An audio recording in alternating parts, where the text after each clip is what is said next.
I had a very brief relationship with a woman named Carla that resulted in the birth of my now pre-tween son, Ashton. I'm gay and had never been with a woman. In fact, I'd never even kissed one until I met Carla. She had just gotten a divorce from her husband, Chris, because he wanted kids and she didn't. My relationship with Carla didn't last and confirmed that I'm definitely gay. We were both shocked that she got pregnant, though. We agreed to co-parent and signed a custody agreement that pretty much splits custody. Also, there's a first right of refusal in that agreement. Carla and Chris reconciled and remarried when Ashton was a preschooler. Personally, I like Chris. He's very good to my son. My son hugs and kisses him just as much as he does me. Chris doesn't turn down any chance to spend time with Ashton. I don't have to worry about Ashton if Chris is there, because he'll get him where he needs to get, bathe him, feed him, and he has endless patience. I like that my son has these hands-on male caretakers. Carla was scheduled to have Ashton from Thursday to Sunday of this week. She mentioned that her cousin was in hospice, and she was flying to another state to be with her. I said, "You can't take Ashton out of state without my written consent." She said she wasn't taking him. Chris was going to watch him. I told her that this was news to me. We agreed that if either of us was unavailable, then the other parent needed to be notified and given the option to pick up more custody time. I'm obviously not going to turn down more time with my kid. She said that Chris had planned a 4-day vacation to a water park. I said, "I don't care." She said, "You know what? Talk to him. I've got enough on my plate right now." So I did. And Chris said he didn't see the big deal and joked that there wasn't enough Ashton to go around. He then seriously suggested that I become a big brother so he could spend more time with Ashton. I told him he's got me messed up, and now I'm canceling this water park trip. He told me he was joking, but he wasn't. Then he asked me to go and parent another kid so he can parent mine. I was taken aback by it. So Ashton's with me, and I feel bad for Chris. I really do. But between that comment and not going through me with Carla going out of town just angered me. I feel like I've been too nice. Am I the idiot for canceling a weekend plan after I was told to mentor another kid? Edit. My son doesn't know about the water park. It was going to be a surprise. And to be honest, this boy's been to several amusement parks this summer, so it wouldn't be new to him. If Carla and Chris had run it by me, then I would have said yes. Chris doesn't care that I'm gay. He loves my son, who has gay genes in him. Carla said that being pregnant was the worst experience of her life, and nothing like what you see on TV. So she got her tubes tied before remarrying. As to why I'm being selfish, Ashton has already taken 2 vacations with his mom and Chris. They spent 2 weeks in Greece and took a week-long cruise in Cabo last month. I've been very accommodating, but now I'm expected to give up more of my time. Oh, heck no. Chris can go get his own child. Big brother, my foot. We have finally seen the face of Chris. Not the idiot OP. Lawyer time. These people are about to start phasing you out. The goal of this couple is to pretend that OP never happened, that the kid belongs to the couple that's married. I'd be nuts by now if I were OP. I'm wondering if Chris is infertile and if this was all a convoluted plan to have a baby. That was my thought exactly. Ashton is the child Carla wouldn't have with Chris. I'm guessing it was a big reason he got back together with her.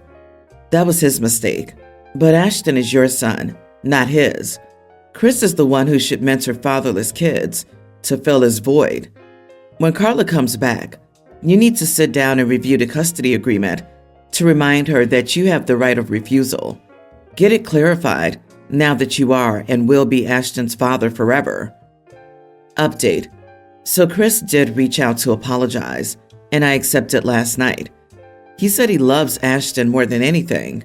In fact, he probably wouldn't even be with Carla if Ashton wasn't in the picture. He then asked if he could have Ashton overnight because he was going to take this other kid to Sky Zone and thought Ashton would like to join. I agreed. Anyway, Carla only remarried Chris because he has a trust fund. He gets about $10,000 a month. If my son wasn't in the picture, then he'd probably divorced Carla by now. I, 30 female, have a younger brother, Mark, 27, who's been married to his wife, Kate, 27 female, for 3 years. Mark discovered she had cheated on him early in their marriage, and they decided to make it work. Then last year, I walked in on her in bed with a coworker while my brother was away on a job. I found out from my brother afterwards that it was her coworker, and because I have the keys to my brother's home and had informed my sister-in-law over text several times that I was going to be heading over to pick up my truck that she had borrowed since my brother had the main car on a job trip, he again decided to make it work. A few days ago, Kate and Mark invited us over for dinner. During the dinner, they made an announcement that Kate was pregnant. I immediately pulled my brother aside and asked if he was sure it was his. He said yes. The night went on, and he must have told her I said something because she made a scene saying, "I'd just like to know why you hear good news and have to turn it negative," calling me out in front of everyone. So I simply said, "Because he's my baby brother, and you're a known cheater." We started arguing, and she kicked me out. Later that night, my brother texted me, begging me to apologize to keep the peace. I feel like I started with respect. I pulled my brother away. I didn't make a scene. She was vindictive. Am I the idiot? Not the idiot. Your brother will learn sooner or later that cheaters don't change. What is the saying? Fool me once, shame on you. Fool me twice, shame on me. Bro is a fool for taking her back the second time. She clearly learned nothing, except that she can get away with it. She was so offended by that OP's bro should at least be concerned.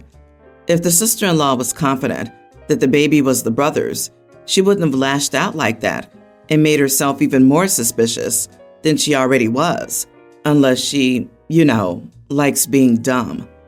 Please, for the love of God, make him get a paternity test done. I think there's absolutely no reason to stay with someone who cheated at least twice that you know of. I mean, let's be real. If she cheated twice and got caught, I'm 100% sure she's done it at least a few more times where she didn't get caught. Your brother deserves better, and it's too bad he doesn't see it. She would have been banned from everyone's house if that were my family. No one in my family would sit idle with someone we love, allowing a person to treat them that way. I disagree. You didn't make a scene? She was the vindictive one? Sure, okay. You seem to ignore your part in this. Calling someone a runaround because they've called you out publicly isn't vindictive and making a scene. You definitely played your part. You picked a bad time to ask him, so you're not innocent. Everyone's the idiot here, except your brother. We have 3 kids, and when they were almost young teens, I started making one of their chores about finding something to do. For example, make your bed, put dishes away, and find a chore. So the kid will look around the house and find a chore. It can be anything. I really did this to teach them to see if something's dirty or needs fixing, and they can go and do it without needed instruction. Sometimes the kid picks something small, like vacuuming a rug. Other times they pick something, not realizing how big the task is, reorganizing the game room, for example. Anyway, it teaches them to figure out what needs to be done, and then do it. Overall, my oldest kid, it only took her a little bit to do this. My son just turned the age when I began implementing this process, and he's struggling. I'm trying to get him to understand. He got so frustrated today that he couldn't see what needed to be done in the house, that he locked himself in his room. I tried to have him write a list of what he thought could be cleaned in the living room. It didn't work. My husband is angry that I'm giving them mental load chores and calling me an idiot. We had an argument, and really, I am just trying to help their problem-solving skills. Am I the idiot? Not the idiot. This is a hugely valuable life skill, and it'll help fend off weaponized incompetence. But different people do see things differently. Instead of having him write a list about what could be cleaned in the living room, did you try doing a walkthrough of the living room and making it a discussion? Having examples pointed out could make it easier for him. The magazines are scattered across the table. Stack them. There's dust in the corners. Vacuum. The shoes are spread across the entryway. Put them in the shoe rack, etc. I find it funny that your son is struggling and your husband is angry. The mental load disproportionately falls on women and girls, but girls aren't born knowing how to do it. They're taught and conditioned by their families and by society. I would die on this hill with your husband. Continue teaching and expecting this of all your children, but make sure you're tailoring your lessons in ways that each child learns best, so it doesn't become a negative that they rebel against. You are the idiot. I don't think mental load is the problem. It's that you're expecting your son to read your mind. You look at the rug and think it needs to be vacuumed, but he might look at it and think it looks tolerably clean. You look at the table and think it needs to be organized, but he left that book there because he's going to resume reading it in a half an hour, and he left that cup there because he sips water throughout the day. Basically, you're mad that he doesn't have the same standards as you. Well, he's not you. He doesn't have to internalize your OCD standards. Sure, you're the parent and can make him do chores, but tell him what the darn chores are instead of insisting on him being a clone of you. As someone who struggled with the same thing and was diagnosed at 30, you are the idiot for dismissing the idea of ADHD. My son got married a few years ago. He lives on the other side of the country than us. He got a great job opportunity after college, so he moved down. 2 years ago, he got married to Jenny, and from what I heard, it was a beautiful wedding. So the whole issue started when we were trying to get there. The wedding was on Saturday, and our plane left on Thursday night. Well, it got delayed and then delayed about 4 more times, Friday morning at this point, and then all the planes got canceled due to a storm. When that happened, it was clear we weren't leaving, and driving there would take too long, and we would still miss the ceremony. So we informed him, and he was angry. We sent our well wishes, and we could FaceTime in if he wanted. He said no, and we saw a video of him getting married. The present day issue is that whenever we get into an argument or he wants us to do something, he pulls up the "we missed his wedding" card. We were talking over the phone. We were talking about hosting Thanksgiving this year. He got mad, saying, "Why won't you visit us?" And I told him we didn't have the money for the trip, and we just visited him 2 months ago. We got into an argument, and he pulled the "you missed our wedding, it's the least you could do." I told him enough, and that he needed to get over it. He called me a jerk. My daughter learned about it as she's on our side, but I don't know. I know my son wants us to visit all the time since he doesn't like his wife's family. He generally misses us for the holidays, but he'll never fly up to see us, and we have to go to him. He keeps talking about moving back. Edit. Yes, we looked into other airports, and the planes were grounded also. We're from Maine, and the storm was going through our state and then riding down the East Coast. It basically blocked travel for 2 days. We thought about driving, but we decided we wouldn't be able to do the 37-hour drive. We didn't feel like it was the safest option since the storm was happening, and it was a super long drive without brakes. Not the idiot. It sounds like you and your husband made all reasonable efforts to get there, and it just wasn't going to happen. I would have still driven at least to get to the reception and celebrate, but that's just me. That being said, that's a big milestone moment you missed, and it will take time for him to get over it. He must find a way to make peace with the situation without lording it over you forever. Or OP's son could grow the heck up and realize that the entire travel industry is not required to bow to his whim. How he could continue to bellyache about his parents missing his wedding when the weather caused the issue is beyond me. I never would have expected my parents to get to my wedding if the weather was so bad they were grounding planes, or to try to come anyway and drive 37 hours in dangerously bad weather.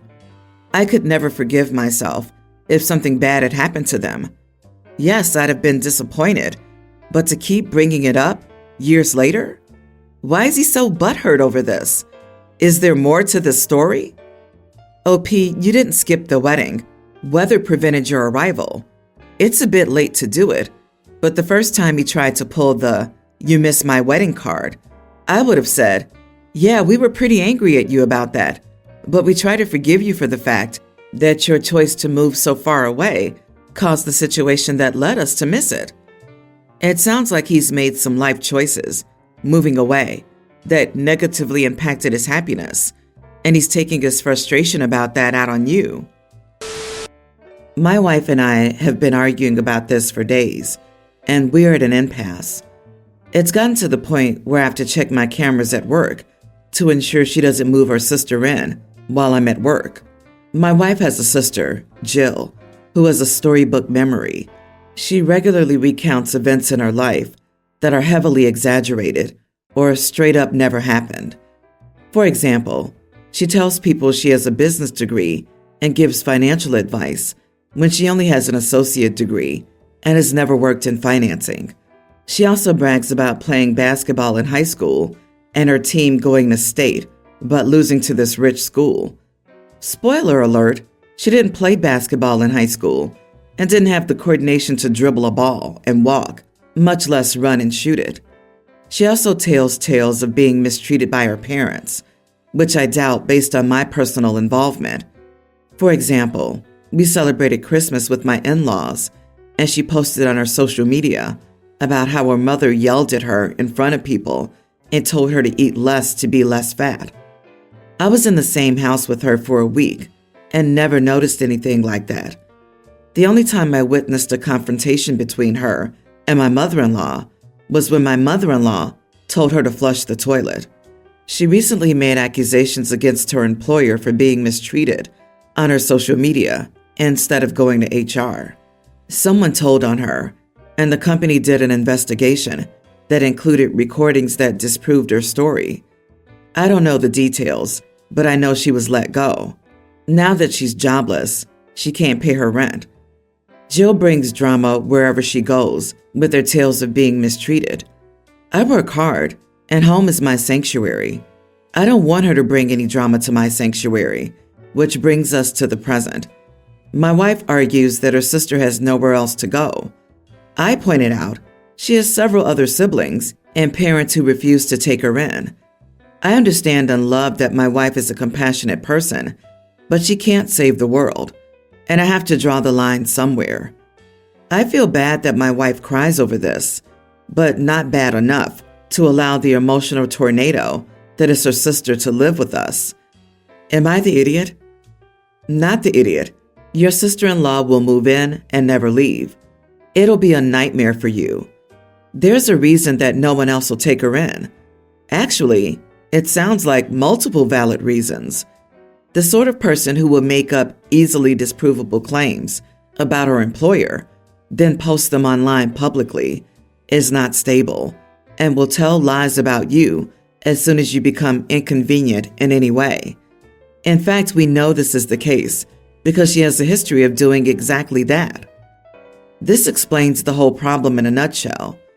OP's sister-in-law could, and probably would, make up accusations that would wreck his life and could likely involve law enforcement. Or if he has children, she might make up things that would get them removed from their home until the charges were proven false. She likely knows he doesn't want her living there, so she might target him to remove him from his home. Protect yourself, OP. There's no upside to taking a chronic liar into your home. I know this is taking a toll on your marriage, but actually doing this could destroy it outright.